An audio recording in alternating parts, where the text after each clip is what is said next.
ESPN 1280 studios in San Luis Obispo. It's time. It is Living the Run. We're not just chewing the fat, we're getting rid of it. We are your home for everything health and fitness. Living the Run is being brought to you by Puma Aquatics, Standard Process Nutrition, Peak Performance Massage, and to the chiropractic team at Slow Wellness Center. Here are your hosts for Living the Run, Rex Stevens and Paul Tarek.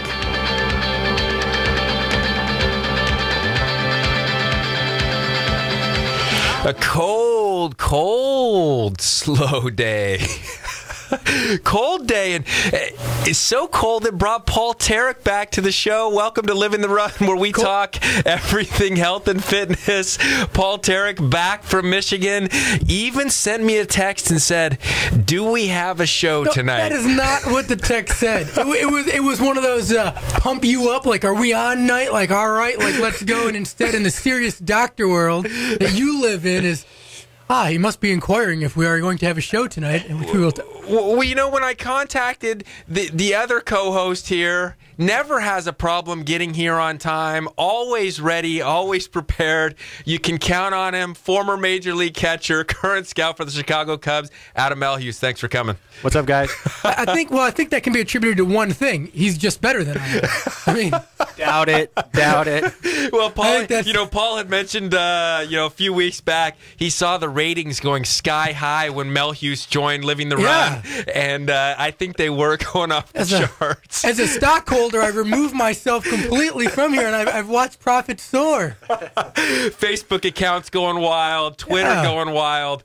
Living the Run, the health and fitness is being spread like wildfire. I will say, though, Paul, I don't know if you got out there, Adam, I don't know what you did today, but it was a little chillier out there. I made the mistake again of going out with Rando, former decathlete, hey, once a excellent decathlete, athlete. Always a decathlete, Well, okay, all right? Just leave it at that. Just leave it at that. Hey, but the good news is because it was a little chill, molecules weren't moving as fast, I kind of hung with Rando pretty well today. You think that's because he's on the way down? And I'm just saying, no offense, Rando. I mean, I'm there too, buddy, but it's possible. What did we hit today, Melhuse? What'd you hit in Living the Run fashion? We did CrossFit 12-12-12. We did a set of 12 ring dips, set of 12 single arm kettlebell squat, and 12 kettlebell swings, 12 sets of that. I didn't make all 12 in the allotted time. I got into my 11th round and collapsed, and that was it, and then did some soft tissue work. So 12 repetitions of all those too? Correct. Yeah, I mean, kind of a big day, right? 12, 12, 12. We're never going to get that 13, 13, 13. And a 12-minute nap. Yeah, a 12-minute nap to power it up after. Did you get 12 ounces of water to go with it? 12 ounces of protein? Yeah, 12's all the way around. That's right. Yeah, I went a different route. I went 18 minutes of easy running, trying to get that jet lag out of me, because I felt terrible about 3 minutes into it. Was going, oh my God, this is absolutely horrendous. I've actually been running. It's getting worse. Yeah, I like that. You know, when I look at our workout now, I can make a 12 out of it. We went 4 laps involved with intervals of 3s on the stairs, 4 times 3. We'll make a 12 out of that. I'm a big fan. What kind of voodoo training are you doing? I feel like I contributed to the 12-12-12 movement. If you're just joining us here on ESPN 1280 The Ticket, you can find us on livingtherun.com or facebook.com. Catch all our old podcasts. Last week, Adam, great show. Excited about the slow marathon coming in April. You're going off to spring training, but the rest of us will join Dean Karnazes as he's committed to the slow marathon, and great time in here with Samantha Pruitt as well.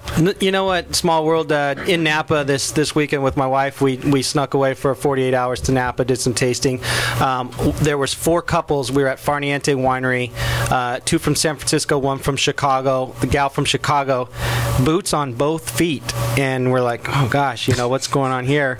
And so we got to talking, and they were running a stress fracture of something, and I said, I occasionally sit in on this radio show, and we had a guest on, and he does the ultra. Oh, Dean Karnazes, like right off the get go. I'm like, yeah, and so that was like, not that I was doubting him at any time, but it just solidified this guy's huge. Absolutely huge. And, the interviews are great. Paul, you've talked to him before. And Dean, you get around him, and he's just one of those characters that just you feed off of his energy. You can tell he's pure, he's authentic, and he's a monster of an athlete. Well, he obviously inspired this woman to go run herself into 2 boots. I mean, Well, he talked a lot about pain and suffering. Yeah, he did. And she said, if he can do it, I can do it. And then found out, bone density, not equal. It's incredible. I mean, the guy that he talks about that pain, suffering, he has an ability to just kind of change that mental focus. And it's such a big thing for San Luis Obispo to have a guy like that coming in. It's a Boston qualifier now, that slow marathon. It's a big race. Maybe we should look into this. Not to put anything down, but we're putting it up on a pedestal. Maybe he's actually got something like neurotically wrong that he doesn't sense pain. It's like it's tearing him apart or something. Maybe he should get that checked out. Well, speaking of the numbers game, remember he says, when I turned 30, I just, in a bar, had a few too many tequila shots, so I figured I'd go run 30 miles. I think his receptors aren't receiving. Let's assume there was 30 shots in the spirit of 12-12-12. It was 30 shots, and he ran 30 miles. Unbelievable. I read his book. He talked about running in those loafers, too, penny loafers, I think, most of the way. And then at least he had the presence of mind to call his wife and come pick him up once he reached Half Moon Bay. But that guy's incredible. Hey, we got Virginia Merrim on the line right now. We're sitting with these 2 ginger snap cookies. One of the big things that we've talked about a lot with Virginia, and we talk about recovery from some of these workouts, etc. We come into the holidays. How do we not gain weight? How do we stay on, a strict diet and so forth? A lot of it revolves around sugar. A lot of it revolves around wheat. These are kind of 2 of the bigger topics. She's got a pretty good product here. They got a big paleo party going once again. This big paleo thing going on. It's going on again at Kennedy. Virginia, thanks for joining us. Hi, I missed you guys last week, but it was an exciting show. Well, we miss Paul virtually every week, so it's just one of those things. A lot of missing going around on Living the Run. But talk to us about real quick these. I know you got to go there, but these ginger pumpkin flourless cookies. As I'm going to pass them on to these guys. Yeah, once again we have a paleo challenge going on. So one of the ideas is that you cook with no sweeteners and no flours or grains. Quite a challenge for a lot of people, especially this time of year. In fact, many people have brought products with agave and honey and maple syrup, and the idea is don't even use those. And so how can you make something like a ginger snap cookie without that? Well, it's really easy. I use a date base, raw dates, and then I actually make my binder using walnuts, ground walnuts, and hazelnuts. The trick to the whole cooking process with nuts is if you put them in the oven at a very low temperature and you let them dry out, you don't break down the nuts, and the enzymes actually stay intact. And it binds just like, I'm sure as you guys can tell, it's just like a cookie. Most people think I've put oatmeal in there, and there's nothing in there. So, again, a very nutrient-dense treat that actually gives you health benefits. So you're not going to this holiday party and feeling guilty that you're eating all this crap. Instead, you're actually doing something good for yourself during the holiday. So what do you guys think of the cookies? How would these go over in the Tarek household? Oh, dude, they'd be gone. They'd be totally gone. Hey, are these cherries on top, or are those cranberries? Those are cranberries. Yeah, dried cranberries with no sugar. Straight up, yeah. Nice. Now, do you mix them in, or do you just place them on the dough? I just place them on the dough on top. So, again, you put all the binders, all the wet ingredients together. You put a dollop on the parchment paper. Put your cranberry. You can do anything, actually. You don't just have to do cranberries. You can do macadamia nut if you want. And then just, again, at low heat. Nuts, when they're cooked at a high heat, actually become very toxic, and an enzyme inhibitor actually gets released. When you cook it at a low temperature, it maintains the enzymes that are so important, as well as the protein. So those have a lot of protein in it.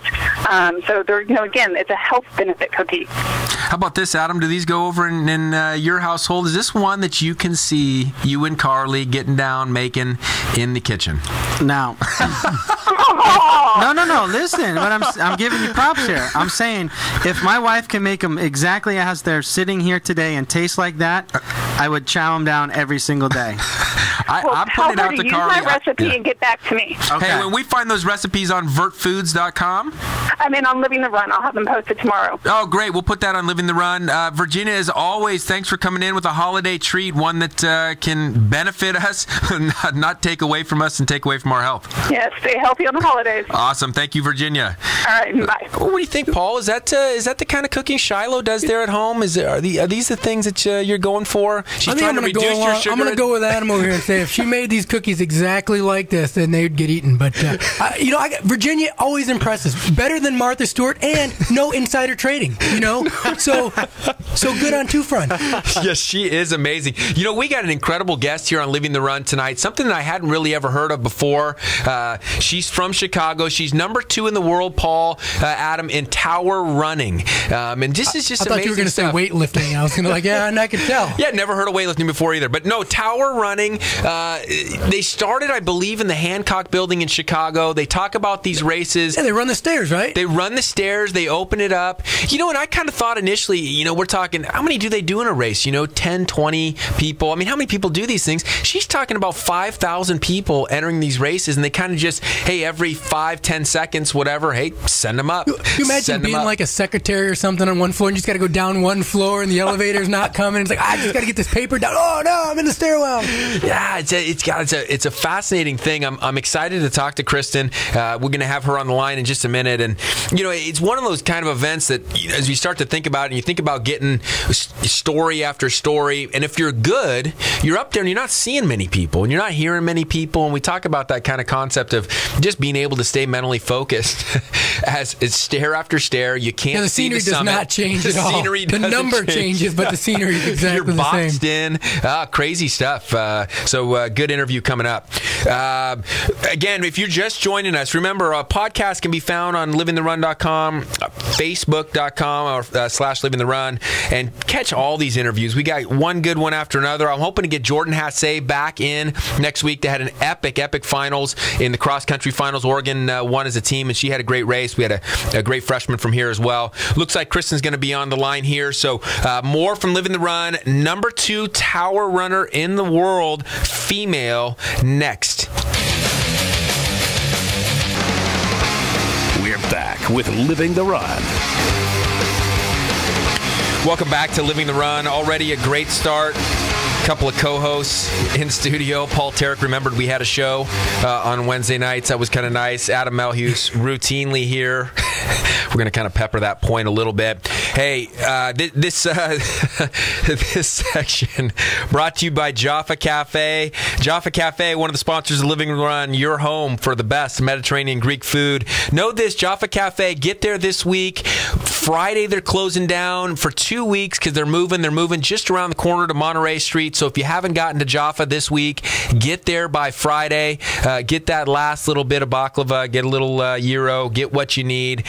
2 weeks down, coming back January 3rd. So Jaffa Cafe, always a welcome sponsor here at Living the Run. Joining us now from Chicago, number 2 ranked tower runner in the world. She's fantastic as well as a runner first. Boston qualifier multiple times. Kristin Frey, thanks for joining us at Living the Run. Hey, how are you guys? We're fantastic, Kristin. Sitting here, as we were kind of doing it in the break and we were talking about before, we're starting to contemplate getting up to the 40th or 50th floor. Nobody around, same scenery. How do you do it? It's really, stair climbing really comes down to your mental toughness and how hard you can push yourself and make yourself keep going. It's so unlike any other sport. Running, you can pick someone out, you can chase them down. In the stairwell, you pretty much only hear yourself breathing, and you only have the thoughts in your head. So you better be thinking something positive, because if you're not, you're going down, and you're going down fast. You won't make it to the top. Hey, obviously you're a runner. You loved being out there. You were obviously successful, Boston qualifier multiple times. How do you transfer over to tower running, and explain a little bit about what tower running is? I mean, I think most people can kind of get a sense, but around here in San Luis Obispo, like I told you, Beach Town, we're talking maybe we got a couple. We had a 2-story limit in town for years. I think we got a 2-story limit downtown, so nobody around here really knows what a tower run is. Explain it to us, and how the heck do you get into it? Well, I started back in 2010. My best friend and my coach, he got me into it.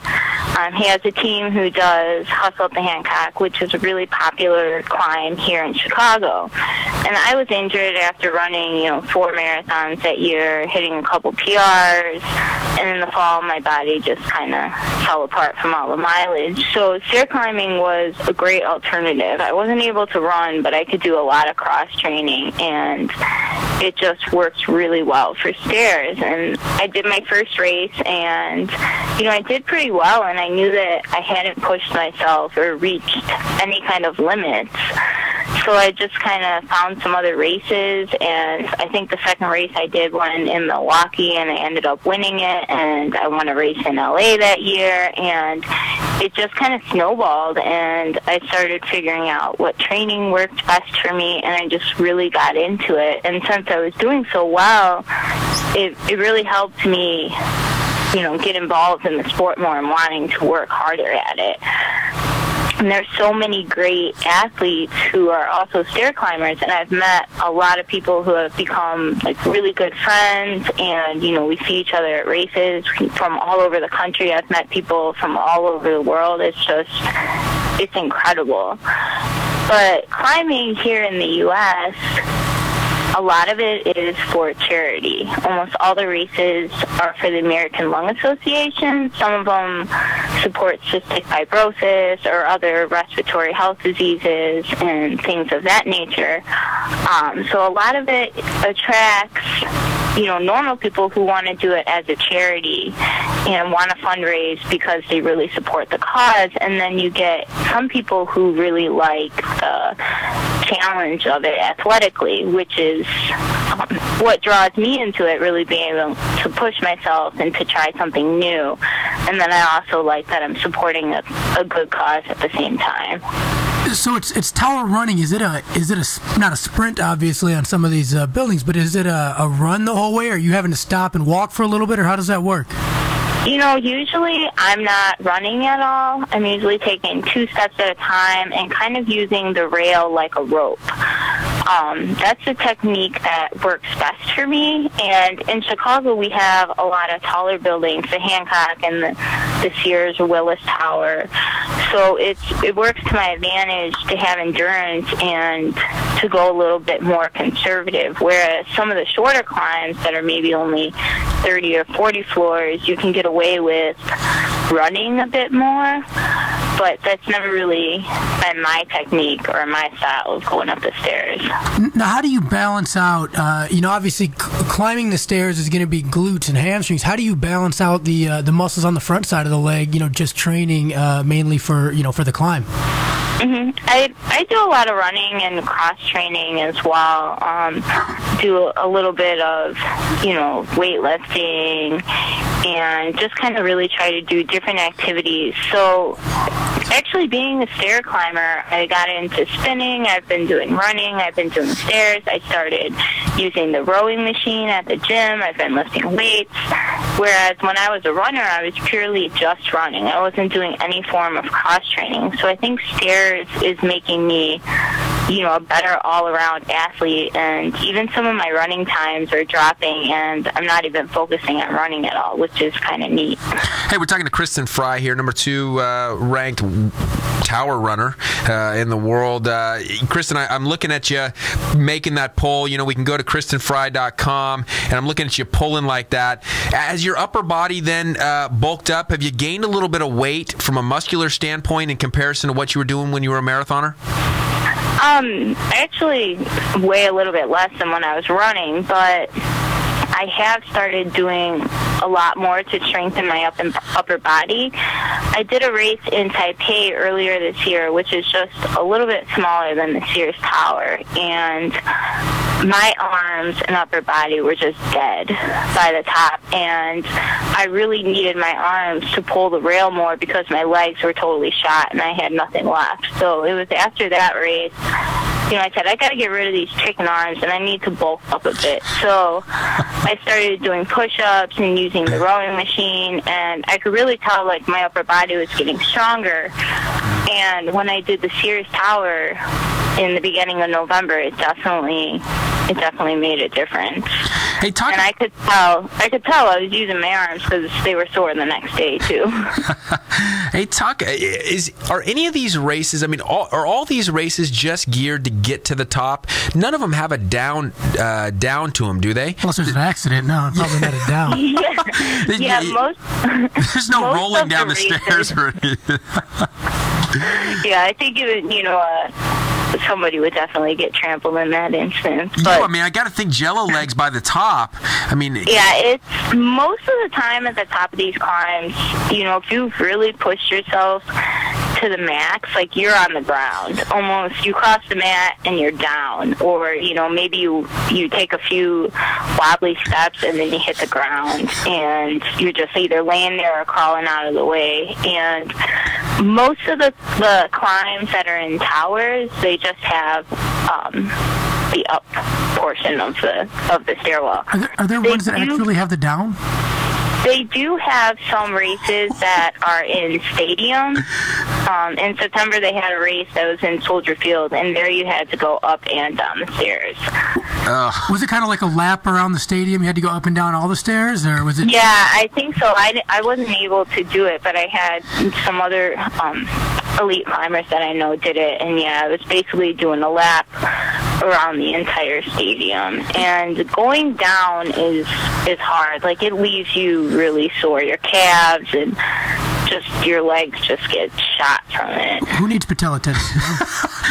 Hey, talking to Kristin Frey, elite tower runner out of Chicago. Kristin, what's the difference in recovery that you notice when you go out, you set a PR in a marathon? What's the difference in your recovery the next day after doing an elite tower run and scoring well versus or timing well versus a marathon run? When I used to do marathons, I'd have that, leg soreness where, it'd be hard going up and down stairs or anything like that. But I feel like tower running, if I really go as hard as I can and give it my all, it completely obliterates me. After the Sears Tower this year, it took me 14 minutes and 57 seconds, so it's not even a 15-minute race. Yet I felt mentally and physically exhausted for 2 or 3 days. My whole body was sore, my legs were sore, my abs were sore, my arms were sore, and mentally I just felt fried. Like, I feel their pain. I do. I feel, because I went on an 18-minute run today, and I'm going to be sore for a couple of days. Yeah. It's like, how can something so short take so much out of me? Adam Melhuse, 12-12-12 today. She just said she went to the top of the Sears Tower in 15 minutes. I've done that. It was in an elevator. It was in an elevator. My gosh. It might take longer in the elevator if you have to wait in line and buy a ticket and all that. It would totally suck to work with her when you guys walk into the lobby together. You're holding a box of donuts. She's like, "All right, I'll see you up at the office." And you go to the elevator, you wait, ding, ding, all the way up, and all of a sudden you get there, she's already at her desk picking away. Hey, Kristin, can you hang with us for 5 minutes? I want to talk about what you guys are going to be doing here. You guys are going to try to set a Guinness Book of World Records, right? And with another guest of ours who'd been on, Casey Fisher Cleveland. So I want to get to that, and then I want to promote again what you guys are trying to raise money for. So you can hang with us. Hang with us for 5 minutes. We hit a commercial break. We'll be right back here on Living the Run.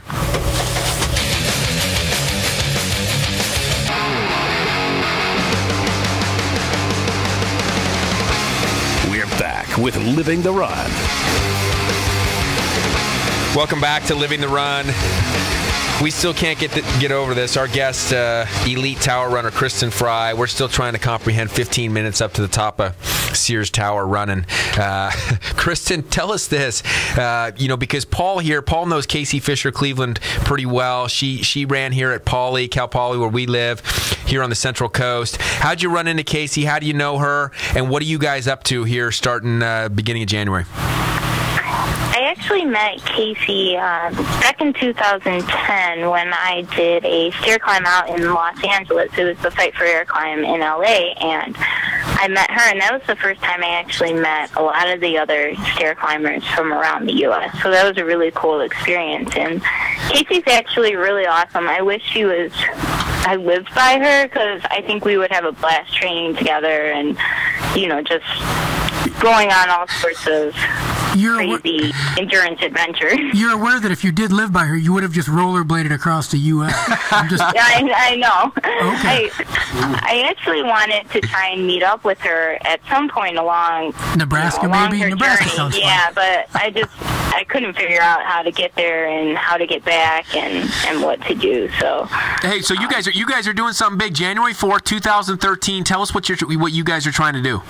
Yeah, Casey came to me a couple weeks ago and asked if I wanted to be part of a team of 4 elite stair climbers trying to set a world record for climbing the most stairs in 24 hours.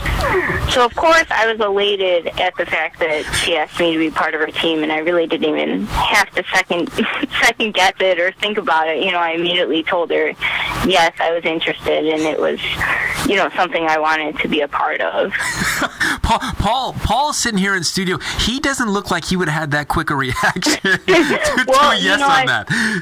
I told my mom, and she kind of said, well, I guess that's something you have to, think about and be sure you want to do. And I'm like, well, what's there to think about?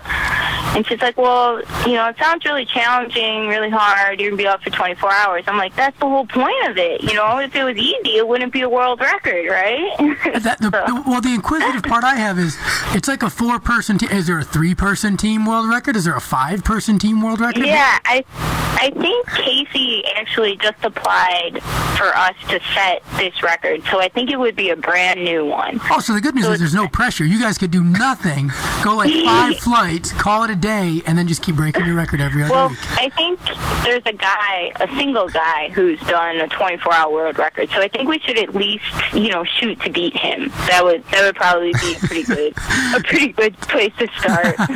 That would be a good place. I don't see us 4 here in studio breaking that record anytime soon. What are we raising money for? The American Lung Association. Okay, same deal. Yeah, Casey's actually helping them put on the Fight for Air climb in Jacksonville, which is on February 2nd. So our climb is kind of like a kickoff to that.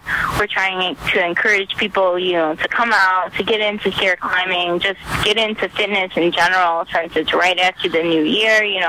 Maybe help some people start up some, New Year's resolutions to work out, to eat healthy, to be crazy and take the stairs everywhere they go. We're just trying to spread the word. Hey, Kristin, this is Adam. Hey, congrats, by the way, with being ranked number 2, and I mean, phenomenal 15 minutes. Again, we're still trying to wrap our minds around it, but since you started the whole thing, started stair climbing, how much have you seen the sport grow? Is it rapid, or more and more each time you go to a new event? Is there, double the people? What are you seeing? It's actually been growing a lot over the past few years. The American Lung Association has just exploded. It's having races anywhere they can find a tower, and they'll let them use the stairwell, and they're popping up all over the place. Here in Chicago, I think we have the most major races. We have several tall buildings. There's a few smaller buildings that have races, so it's just really gaining popularity. And I think people like it because it's kind of something anyone can do. You can climb the stairs wherever you are, whether you're in the mall or a parking garage or at the airport. You can take the stairs, and it's an easy way for you to get exercise. And, I've seen people of all ages, of all sizes, at these races, and it's just so inspiring seeing them in there and seeing little kids in there, running up the steps either with their parents or, just in there doing it. It's just great. And the fact that it raises money for, charities is also really cool. That helps bring in some other people who might not otherwise, want to take the challenge. But if it's for a good cause, they're more willing to kind of step up and do it. Hey, great encouragement, Kristin. Thanks so much for joining us. How do we follow you on this event, January 4th? How do we, as listeners, support this event? How, if those want to give, if those want to support by watching, showing up, how do we support you in this? We actually have, on my website, I have a link to my personal fundraising page. So for KristinFrey.com, so Kristin, Frey is FREY.com. So people can go there and they can, either sponsor our team as a whole or sponsor me. We're trying to raise $10,000. It's a short amount of time, so we'll see how much each of us can get. But it would be great if people could donate. Or we're still trying to figure out logistics of that day. But I'm sure we'll be posting updates on Facebook or Twitter. I have a blog, so I'll be writing things on there. So we'll definitely be getting the word out the day of the event. Awesome stuff, Kristin. We thank you so much. We'll put your stuff out on Living the Run. We'll link up to you as well. Listeners can get to KristinFrey.com, support you guys, and hopefully we'll get to check in with you after January 4th, get an update, and see how it went. That'd be great. Hey, thanks so much. Enjoy the evening, and we do great on that event. Thank you. Thanks so much, Kristin. For having me. Okay. Hey, great guest, you guys. I mean, incredible athlete. And again, I love what she was saying there, towards the end. Anybody can do this stuff. You can take stairs anywhere. You get in these airports and everybody's on the escalators. They're doing that kind of thing, but there's always stairs as an option. There's stairs at our parking garages here in SLO. You can take those stairs. Stairs can be taken anywhere instead of the elevator. Simple thing to do to improve on your health. I bet it's hard to watch that, though, because how do you really spectate this? You know what I mean? Like, how do you go support somebody while they're doing it? No, you got to be just at the top. I mean, that's one of the bummers, and maybe we can talk about it to her when she checks in with us in January. I kind of thought about where are the aid stations. Where are you getting water? The Xerox machine on the 52nd floor. Yeah, there probably isn't, because it's only she's getting up there in 15 minutes, so it's a lonely 15 minutes. No supporters, no aid stations. They probably even got United Elevator workers boycotting the races. No, you should be taking the elevator. Well, and you heard her, right? She said it's totally mental. I mean, it's just a total mental race. I got to say, it sounds a little physical too, but a little, yeah, mental as well. Hey, speaking of physical, I thought of both of you guys. Rando and I were running last week, and Molly had just gotten back from a seminar where the seminar speaker had argued. Don't get a big head here, Paul Tarek. That the pole vaulter is by far the most superior athlete, and it's by far the most superior athletic event that we see in sports today.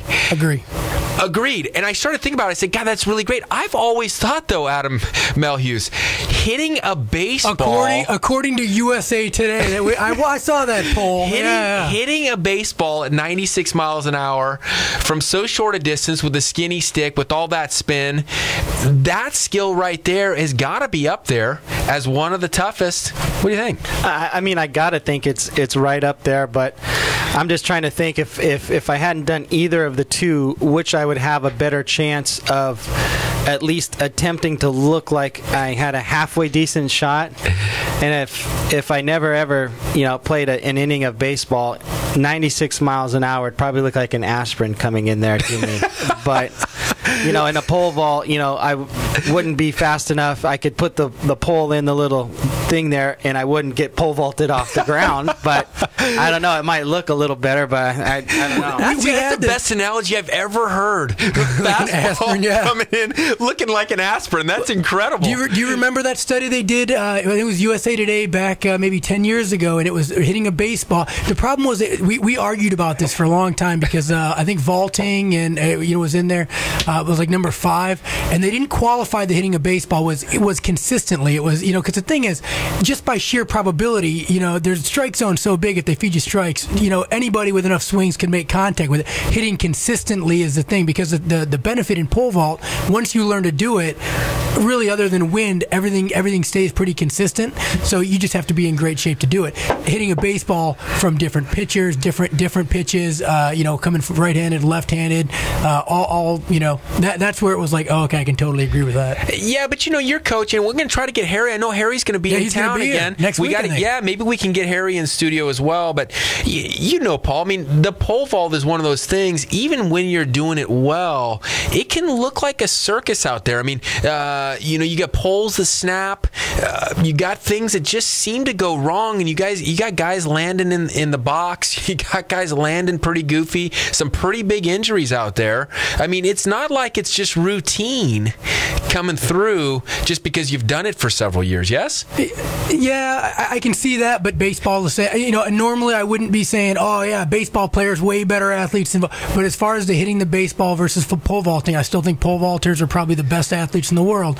But hitting a baseball consistently, 100 and some games a year, different pitchers. I mean, he would know more than I would. Well, see, I think it's comparing apples to oranges in the fact that an athlete, I mean, I wouldn't argue the pole vaulter is a better athlete by any means. I think hitting the baseball, we're talking of a skill, but an athlete, that you flip on the tube when it's baseball season, and there are not athletes there. There are some guys who are far from. I didn't want to say it, but I'm glad he. No. I mean, now, you're talking about a skill of hitting a baseball. I'd put that up with just about anything. But now you're talking athletes. No, I wouldn't argue that for 1 second. Yeah, no question. And when you start to look at the core athlete there, I mean, you're talking about legs, you're talking about spine, you're talking about coordination with that pole vault. You're using an apparatus.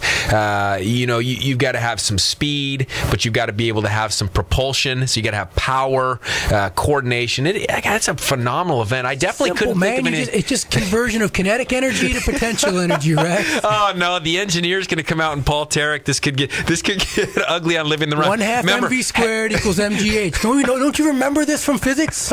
Health and fitness, Paul. Health and fitness. No MSG. Let it.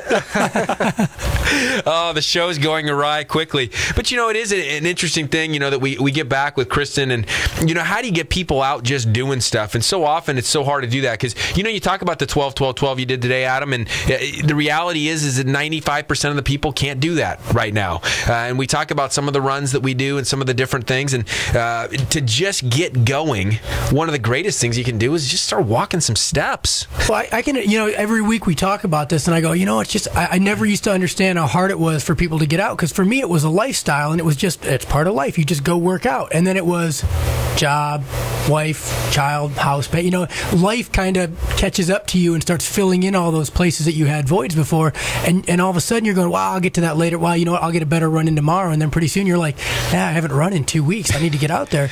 And what you just said is kind of the nail on the head. Just to get out there, to get the blood flowing, because there's a lot of times I don't want to go stretch. I don't want to jump. I don't want to lift or do anything. But you get those first 5-6 reps in. It doesn't matter what you do. You just get the first 5-6 reps in, and wow, you know, it's okay. I feel like I could do this. And that was kind of my thing in college. Was I never wanted to run at 5 o'clock or 6 o'clock in the morning. I never wanted to do it. And in order to do it, one of my coaches said, what you got to do is just get up. He's like, get up, get on the floor, do like 10 squats or do 10 push-ups real quick, and then ask yourself if you're going to do it again. And 9 times out of 10 it was, yeah, you know what, I'm up, I might as well go do it. Yeah. That 10th time I was back in bed, though, but I mean, those other 9 times. Well, no question. I mean, we talked about today when we went out, and it was a little colder, and we thought, you know, this morning was pretty warm. All of a sudden, 1 o'clock, you know, it's dropped 20 degrees from what it was at 8 a.m., and it's that same mentality. It's like, okay, just put a few steps in front of each other. You get there, you get 5-10 minutes in, and then you ask yourself again, am I glad am I out here? And the answer is yes, every time. Yeah, you never regret working out, unless you hurt yourself, but yeah, you never regret working out. You always regret not working out. Absolutely. No, totally. And you know, what's interesting is you say as life goes, you know, retired and then, you know, married and kids and stuff, and working out was no longer a part of my career. It was like I had to try and somehow find some motivation to really get in there. I mean, I'd get in there and I would just limp through a workout, do more talking than I would working out to all the other guys, because I know in the back of my mind, I'm like, I'm not working out for a contract anymore. I'm just, you know, here, just I'm in good shape already. I'm healthy. I'm good enough, you know. So I had to find that. And, you know, with these other avenues, with these gyms and CrossFits and whatnot, you know, and at Athlon, those group type settings is where I had to find it, because just by myself was like, hey, you know, all right, I'll lift a few here, I'll lift a few there, and All right, I'm in good shape. Okay, good. How long did it take you from the time you retired until because there had to be that lull. I mean, that lull for me was a long time of finding that motivation to get back in there and do something. Because I'd go out there, I'd do it, and then go, you know what? I'm nowhere near the shape I used to be in. This is absurd. It's just depressing to come out here, and then it's like I don't even want to be here. It was about a year actually, because that first year I retired, I really didn't do much. I mean, as far as looking for work, for anything, I was just like, you know what, I'm just going to totally decompress. And the workouts were atrocious. I mean, it was just like, walking out of there, glad I was even in there, but just going, that was pathetic. I mean, that was nowhere near what I used to do. I didn't have anybody pushing me. I didn't have, anything kind of to work out for. So I think that's the challenge. And I think, the listeners, just, if, for lack of better, the everyday person, some sort of motivation, somewhere, whether it's, for today, for me, it was a buddy of mine that's going through mantle cell lymphoma in his stomach. He's got a thing tomorrow. I guess they're going to find out whether they got to attack with heavy chemo or whatnot. So just that, going, okay, you know what? I bet you he'd really like to do 12-12-12 right now, and I've got the chance. I'm healthy. Let's go. Going to, I mean, I don't want to get all morbid, but going to a funeral for another buddy who had a brain tumor, passed away just recently, a few days ago, and lived with that for a couple years. He was the first baseman at Santa Clara when I was a freshman shortstop. Great guy, lived in Fresno, left behind wife and 3 kids, but stuff like that, that's, for me, that's where I find it's like, hey, you know what, I'm sure he'd love to do 12-12-12 right now, but you know what, he doesn't even have an option. I have an option, so let's dig in and go for it. Yeah, perspective, totally. And that kind of will to push forward, that thankfulness, that gratefulness, and the reality is though we may not be competing at the highest level right now that we once did, we can still move, we can still get out there, and we can still make our body change for the maximum. Speaking of that, we got Ryan Joyner on the phone. Ryan Joyner from Athlon Elite. You can follow those guys at athlonelite.com. And Ryan, we're talking a little bit about how to get motivated, how to get people out there. We had Kristin Frey on, elite tower runner.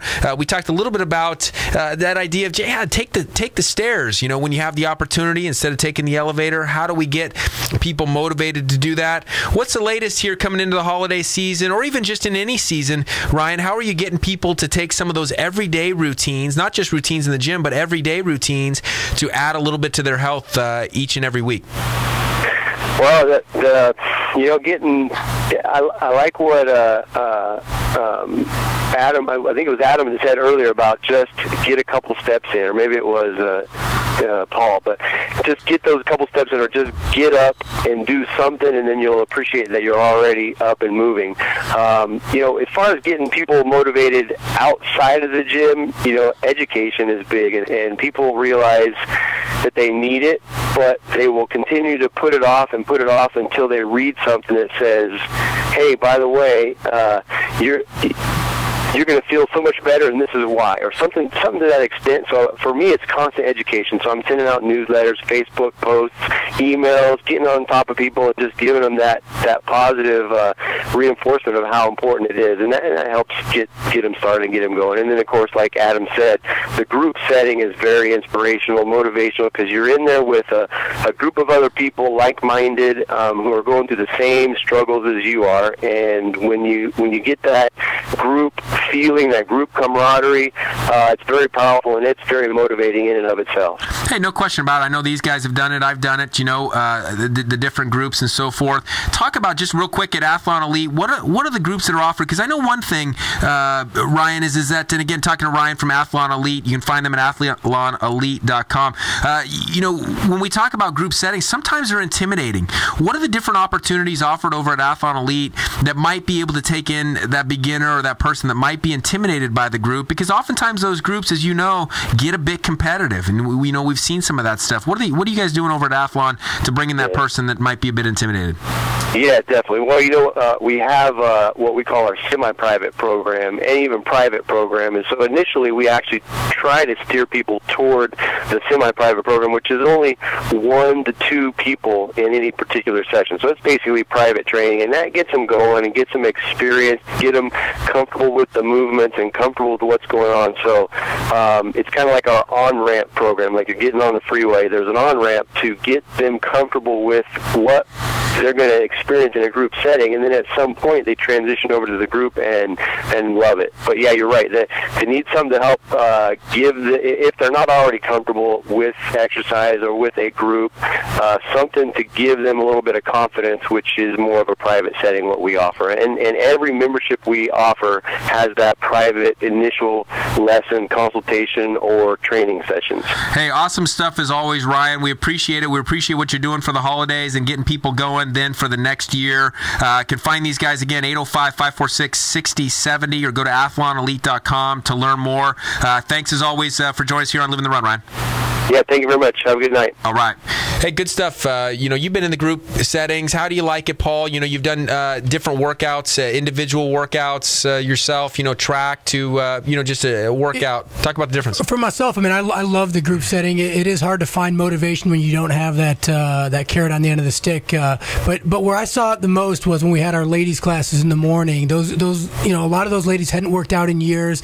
They felt comfortable around each other, and they were really supportive, and they'd get together. And by a year or two into it, they're supporting each other. They're all working harder. They do form a little bit of competitiveness, but it's all in good fun. So okay, so going forward here, great show. Again, if you didn't catch us, go to livingtherun.com or go to Facebook/livingtherun to get this podcast. Kristin Frey. We always try to end this show. We got 3 of us here tonight. Tips and takeaways. What did we learn tonight from the show? I learned that you can make a fantastic cookie without all that junk in it, so I'm going to really urge my wife to try and make some of these cookies.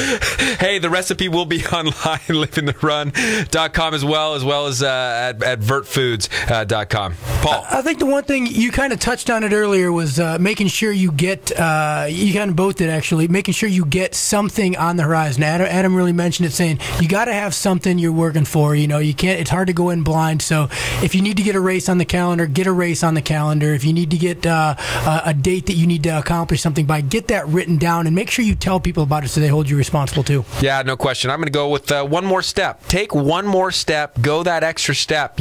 Park at a different part of the parking lot. Take the stairs. Do something. But just try to add that one more step, and we'll get to the next level. Well, next week we're going to try to. The goal is to get Jordan Hasse. She's supposed to come back from Oregon. Maybe we get in the studio. Maybe we get another Oregon coach. Coach Harry Mara. Of the year. Paul Tarek. Any chance that you're going to show up again on a Wednesday? It's quite possible. I'll text you and let you and ask you if we're going to have a show again. Apparently. Hey, fun as always. Thank you to Adam Melhuse, Paul Tarek, producer Max Woodcock. I'm Rex Stevens. As always, we say live healthy, live bold, come live the run.